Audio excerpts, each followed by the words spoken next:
مضمون یہ بیان ہو رہا ہے کہ دنیا اور جنت کی جو نعمتیں ہیں، دنیا کی خوشیوں میں، جنت کی خوشیوں میں، دنیا کی نعمتوں میں اور جنت کی نعمتوں میں 4 فرق ہیں۔ وہ چاروں الحمدللہ بیان ہو چکے ہیں۔ اب آخری بات یہ ہو رہی ہے کہ جنت میں 3 نعمتیں ایسی ہیں جن کا کوئی بدل دنیا میں نہیں۔ دنیا میں ان کا حصول ناممکن ہے انسان کے لیے، اب جنتی میں جا کر کے وہ 3 نعمتیں نصیب ہوں گی۔ ان میں سب سے پہلی جو نعمت ہے وہ اللہ پاک کا دیدار ہے، اور یہ ایسی نعمت ہوگی کہ جب اللہ پاک کا دیدار نصیب ہوگا جنتی کو تو جنت کی جاری نعمتوں کی لذتیں بھول جائے، وہ ساری ایک طرف اور اللہ پاک کی زیارت اور دیدار وہ ایک طرف۔ اس کی تفصیلات آپ سن چکے ہیں۔ دوسری جو نعمت ہے جنت کی، وہ اگرچہ دنیا میں بعض انسانوں کو نصیب ہوئی ہے لیکن ہماری بدقسمتی کہ ہمیں نصیب نہیں ہوئی۔ جب سے یہ دنیا بنی ہے اس وقت سے لے کر آج تک جتنے انبیاء علیہ السلام دنیا میں آئے، پھر ہر نبی کے صحابہ کرام دنیا میں آئے، تابعین، تبع تابعین، یہ سارے دنیا میں آئے اور اپنا وقت گزار کر کے چلے گئے، اور پھر اس پورے عرصے میں کتنے بڑے بڑے بزرگان دین دنیا میں آئے اور وہ بھی اپنا اپنا وقت گزار کر کے چلے گئے۔ اس امت کی یہ جو 1400 سالہ تاریخ ہے، اس میں کتنی بڑی بڑی ہستیاں دنیا میں آئیں اور وہ اپنا وقت گزار کر کے چلی گئی۔ ہماری قسمت ایسی ہے کہ ہم نے ان میں سے کسی کو بھی نہیں دیکھا۔ اب ان کے دیکھنے کی ایک ہی صورت ہے کہ اللہ پاک ہمیں ایمان کی حفاظت کی توفیق نصیب فرمائے اور محض اپنے فضل کے ساتھ ہمیں جنت میں لے کے جائے، تو وہاں جا کر کے ان سب کی جو ہے زیارت ہوگی۔ یہ ایسی چیز ہے کہ دنیا میں اس کا حصول ناممکن ہے۔ کسی نبی کو ہم نے نہیں دیکھا۔ آدم علیہ السلام کی زیارت ہوگی، نوح علیہ السلام کی زیارت ہوگی، موسیٰ علیہ السلام کی، ہارون علیہ السلام کی زیارت ہوگی۔ کل آپ نے یوسف علیہ السلام کا تذکرہ سنا۔ اللہ پاک نے پوری دنیا کا آدھا حسن یوسف علیہ السلام کو عطا فرمایا تھا، ان کی زیارت ہوگی۔ عیسیٰ علیہ السلام کی زیارت ہوگی۔ سرکار دو عالم صلی اللہ علیہ وسلم کو تو اللہ پاک نے اسی دنیا میں کرا دی۔ معراج والی رات سارے انبیاء علیہ السلام سے آپ کی بیت المقدس میں اکٹھی ملاقات ہوئی اور سب نے آپ کو خوش آمدید کہا، اور ہر نبی نے اپنی اپنی حیثیت کے مطابق اللہ کی حمد و ثنا بیان کی۔ جب آپ کی باری آئی تو آپ نے ایسی اللہ کی حمد و ثنا بیان کی کہ سارے حیران رہ گئے۔ کچھ انبیاء سے آپ صلی اللہ علیہ وسلم کی آسمانوں پر ملاقات ہوئی۔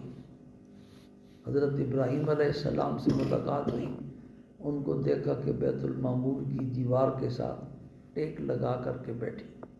حضرت ابراہیم علیہ السلام کا حدیث کی کتابوں میں لکھا کہ اصل مقام 7واں آسمان ہی ہے، اور 7ویں آسمان پر فرشتوں کا قبلہ ہے بیت المعمور، اس کی دیوار کے ساتھ ٹیک لگا کر کے بیٹھے ہوئے۔ لیکن آپ جب تشریف لے گئے تو آپ کے استقبال کے لیے ایک آسمان وہ نیچے اتر کے آئے۔ 6 آسمان پر موسیٰ علیہ السلام سے بھی ملاقات ہوئی اور وہاں حضرت ابراہیم علیہ السلام بھی آپ کو لینے کے لیے پہنچے ہوئے تھے. پھر آپ کے ساتھ ہی واپس ساتویں آسمان پر چلے. حضرت ہارون علیہ السلام سے بھی ملاقات ہوئی آپ کی آسمانوں پر, اور حضرت عیسیٰ علیہ السلام سے بھی آسمانوں پر ملاقات ہوئی. عیسیٰ علیہ السلام اب بھی آسمانوں میں اسی جسم کے ساتھ زندہ موجود ہیں. یہ ان کی ایک خاص ایسی خصوصیت ہے جو اور کسی نبی کو نصیب نہیں ہوئی. یہودیوں نے عیسیٰ علیہ السلام کے قتل کا منصوبہ بنایا تو اللہ پاک نے انہیں زندہ آسمانوں کے اوپر اٹھا لیا, اور اب تک وہ زندہ ہیں. اور یہ عقیدے کا مسئلہ ہے کہ قیامت کے قریب عیسیٰ علیہ السلام دنیا میں تشریف لائیں گے.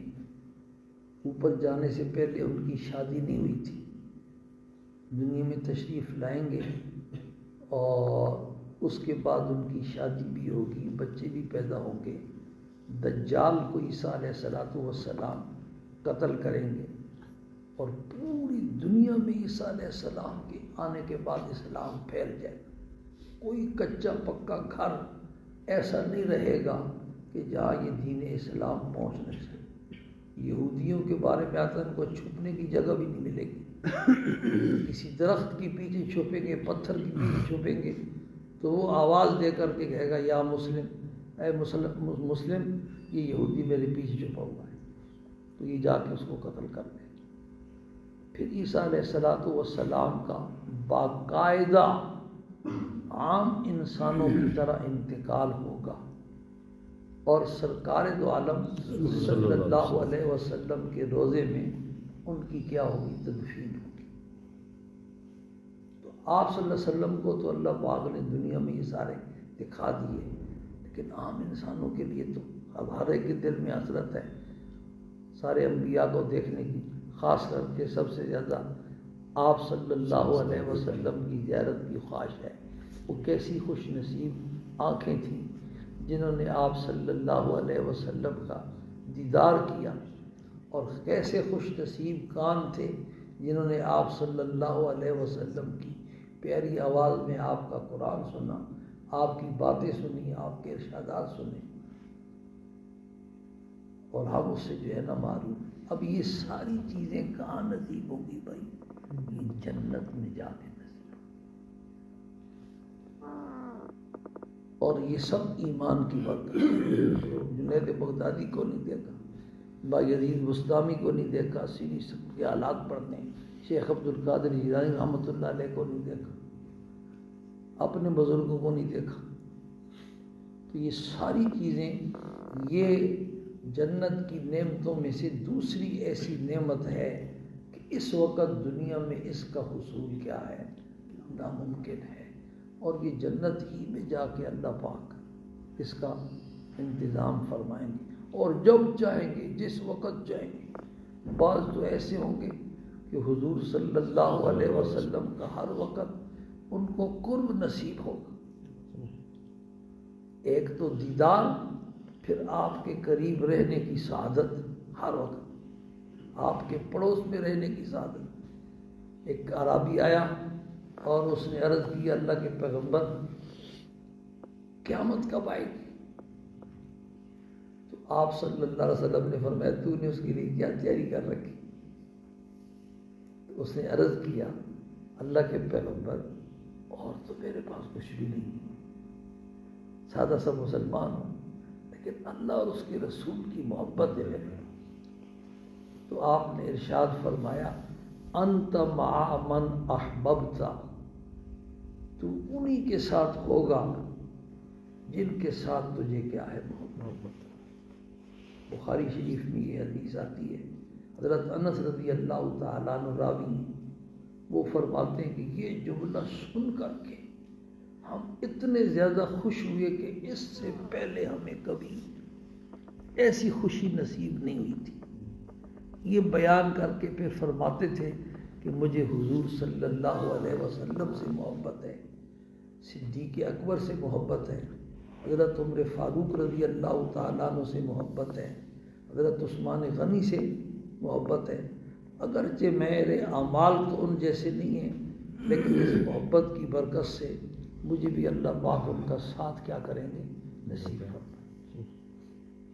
تو بھائی یہ ساری جو سعادتیں ہیں یہ سب ایمان کی برکت سے اور جنت کی برکت سے اللہ پاک وہاں کیا کریں گے، عطا فرمائیں گے۔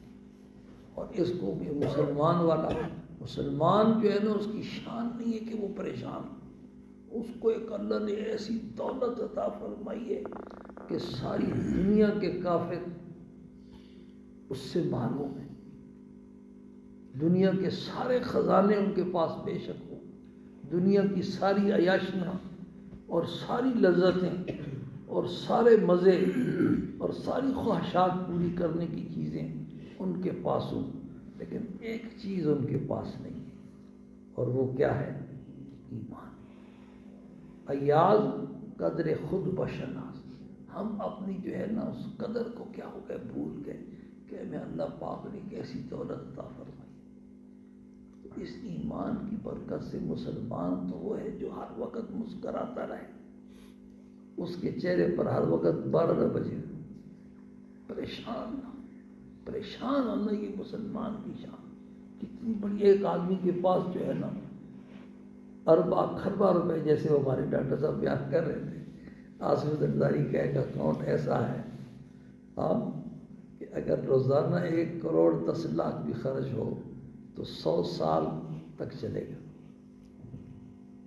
ایک بوڑھا بیمار تھا، بہت سارے پیسے لا کر کے اس کی گود میں ڈال دی اور کہا بابا جی یہ سارے تیرے۔ بابے کی ساری بیماری ختم ہو گئی۔ ایک آدمی کے پاس اتنا بڑا خزانہ ہو، سونے کا، چاندی کا، ہیرے اور جواہرات کا، جس کی کوئی قیمت ہی نہیں ہے، تو وہ کتنا خوش قسمت اور کتنا خوش نصیب۔ تو یہ باتیں سوچ کر کے ایمان والا ڈرتا نہیں ہے موت سے، وہ خوش ہوتا ہے۔ اور یہ ساری چیزیں ایمان کی برکت سے نصیب ہوں گی اور موت کے راستے سے نصیب ہوں گی۔ یہ ممکن نہیں ہے کہ موت والے راستے کے بغیر کوئی ایسا راستہ، کوئی ایسا طریقہ نہیں ہے کہ موت والا راستہ نہ ہو اور یہ چیزیں کیا کریں، نصیب ہو۔ قرآن پاک میں اللہ پاک نے ایک جگہ فرمایا ان الذین کفروا وماتوا وہم کفار، وہ لوگ جنہوں نے کفر کیا، وماتوا وہم کفار، اور کفر کی حالت میں ان بیچاروں کا دنیا سے کیا ہو گیا، انتقال ہو گیا۔ فَلَن يُقْبَلَ مِنْ أَحَدِهِمْ مِلْءُ الْأَرْضِ ذَهَبًا، قیامت والے دن ان میں سے اگر کوئی ایک آدمی بھی سونے کی بھری ہوئی یہ پورا روئے زمین سونے سے بھر جائے، اور وہ آدمی اللہ کو یہ کہے کہ اے اللہ یہ سونے کی بھری ہوئی زمین میری جان کے فدیے میں لے جائے، لے لے اور میری جان آج جہنم سے بچا لے۔ قرآن ہے بھائی، کوئی قصہ کہانی نہیں۔ فَلَن يُقْبَلَ مِنْ أَحَدِهِمْ، ہرگز ان میں سے کسی سے یہ قبول نہیں کیا جائے، وَلَا بِفْتَدَى، اور یہ ایک جگہ نہیں کئی جگہ اللہ نے یہ مضمون بیان۔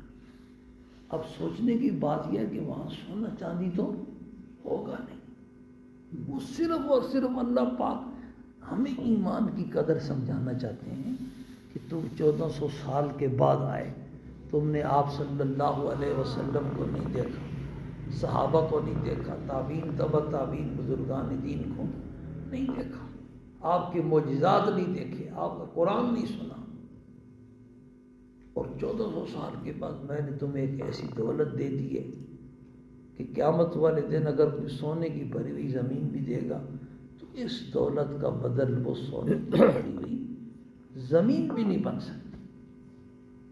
یہ ہمیں ایمان کی قدر سمجھانے کے لیے اللہ پاک نے یہ بات فرمائی۔ تو یہ ساری برکت کس کی ہوگی؟ ایمان کی ہوگی۔ جب ایمان والے جہنم سے نکل جائیں گے تو کافروں کے بارے میں 14ویں پارے کی پہلی آیت، ربما یود الذین کفروا لو کانوا مسلمین، کافر دل سے چاہیں گے کاش کہ وہ بھی اسلام کی دولت دنیا سے اپنے ساتھ لے کر کے آتے تو آج ان کی بھی جان چھوٹ جاتی بیچارہ۔ تو مضمون یہ بیان ہو رہا تھا کہ مسلمان کی شان یہ ہے کہ ہر وقت وہ ایسا ہو جیسے خزانوں کا مالک، سونے چاندی کے ہیرو جواہرات کے خزانے، جیسے وہ دنیا کا بادشاہ ہے، ساری دنیا کی بادشاہی کسی کو مل جائے وہ ایک طرف، اور یہ ایمان والی جو دولت ہے وہ ایک طرف۔ بزرگوں نے اس کی مثال لکھی ہے، ایمان والے کی مثال، یہ دنیا مومن کے لیے کیا ہے بھائی؟ قید خانہ ہے۔ کسی سیاستدان کو یہ کہہ دیا جائے، چیف آف آرمی اسٹاف کہہ دے کہ 5 سال جیل میں رہو، اور جیل میں رہنے کے بعد جیسے تم نکلو گے سیدھا تمہیں کرسی کے اوپر بٹھا دیں گے، اور تا حیات تم نے صدر یا وزیر اعظم رہے، لکھ کے دیتے ہیں۔ تو بتلاؤ کہ 5 سال کی جیل اس کے لیے آسان ہوگی یا نہیں ہوگی؟ یہ سارے جو مارے کھاتے ہیں جیلوں میں جاتے ہیں کس لیے کرتے ہیں؟ حکومت ہی نہیں کھاتے ہیں، لیکن خطرہ پھر بھی ہوتا ہے۔ لیکن ایسا ہو کہ لکھ کے دے دیا جائے کہ تم نے حیات رہنا ہے، تو 5 سال کیا 10 سال میں تیار ہو جائے گا جیل میں رہنے کے لیے۔ تو یہ دنیا کی زندگی مومن کے لیے کیا ہے بھائی؟ قید خانہ ہے۔ جیسی موت آئے گی تو اس قید خانے سے اس کو رہائی ملے گی، اور سیدھی اس کو ایسی بادشاہت، سب سے ادنا درجے کے جنتی کو اس دنیا سے 10 گنا بڑی جنت اللہ پاک کیا کرے گا؟ عطا فرمائے۔ اور وہ جنت تو آپ سوچیں گے وہ تو قیامت آئے گی تو ہوگی، نہیں، یہ جنت کی جو ابتدائی چیزیں ہیں نا وہ ساری قبر ہی سے کیا ہو جاتی ہیں؟ شروع ہو جاتی ہیں۔ جنت سے بستر لا کے بچھا دیا جاتا ہے، جنت کی کھڑکی کھول دی جاتی ہے، اور اس کو کہہ دیا جاتا ہے پہلی رات کی دلہن کی طرح آرام کر سو جاؤ۔ بعض ایسے ہیں جن کو کھلایا جاتا ہے، پلایا جاتا ہے، شہداء کے بارے میں آتا ہے، وہ سبز پرندوں کی جسموں میں ان کی روحیں ڈال جاتی ہیں، وہ جنت کے درختوں میں گھومتی پھرتی ہیں، کھاتی پیتی، انبیاء علیہ السلام کو ہدایت ملا جاتی ہے۔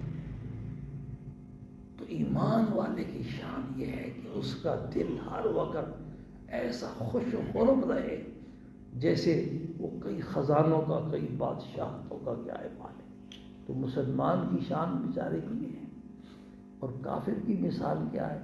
کافر کی مثال یہ کہ ایک کو ساری دنیا کی بادشاہی دے دی گئی، 10 سال کا، 15 سال کا، 20 سال کا، اور اس کے بعد 30 سال کا، 40 سال کا، جیسے ہی تو بادشاہ سے اترے گا تو تیرے لیے پھانسی کا تختہ اور آگ تیار ہے تیرے لیے۔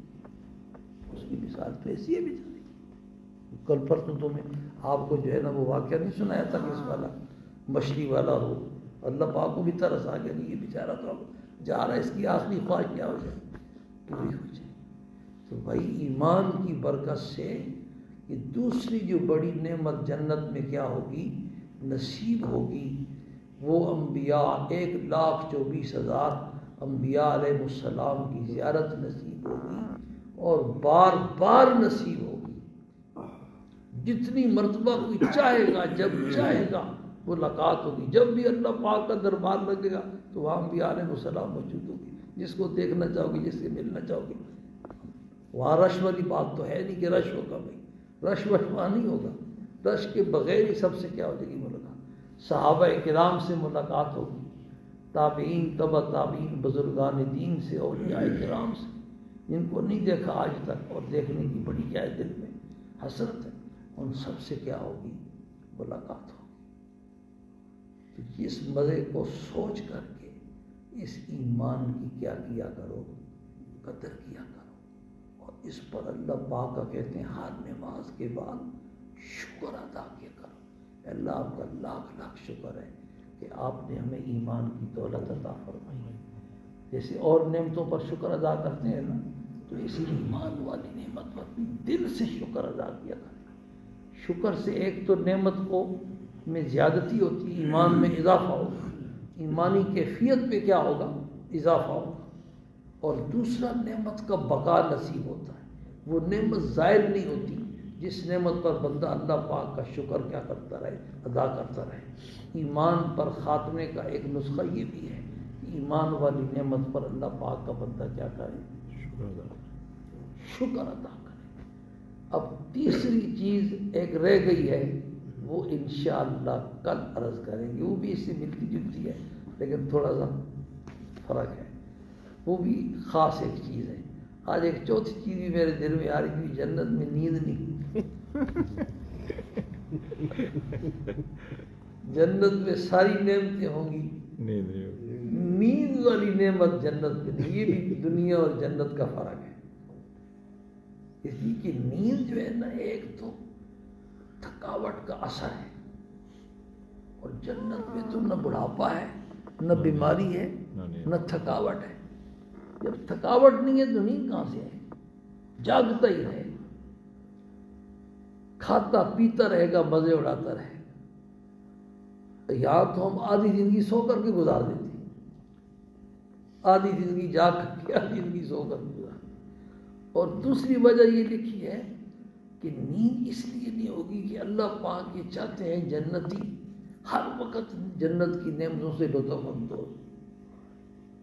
جب بندے کو نیند آ جاتی ہے نا، اس کو نعمتوں کا پھر احساس نہیں رہتا۔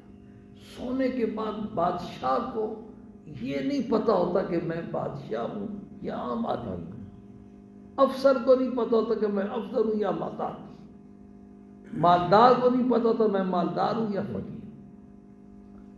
تو نیند جب آ جاتی ہے تو بندہ جو دی ہوئی نعمتیں ہوتی ہیں ان سے لطف اندوز ہونے میں، لذت حاصل کرنے میں، اس کا تصور کرنے میں، سوچنے میں، اس سے کیا ہو جاتا ہے، معلوم ہو جاتا ہے۔ اس لیے اللہ پاک نے جنت میں نیند رکھی۔ کہتے ہیں کہ جو صبح کا وقت ہے نا، طلوع آفتاب سے پہلے کا سہانا وقت، بس وقت ہر وقت جنت کا یہ منظر ہے۔ اللہ پاک اپنے فضل سے ہمیں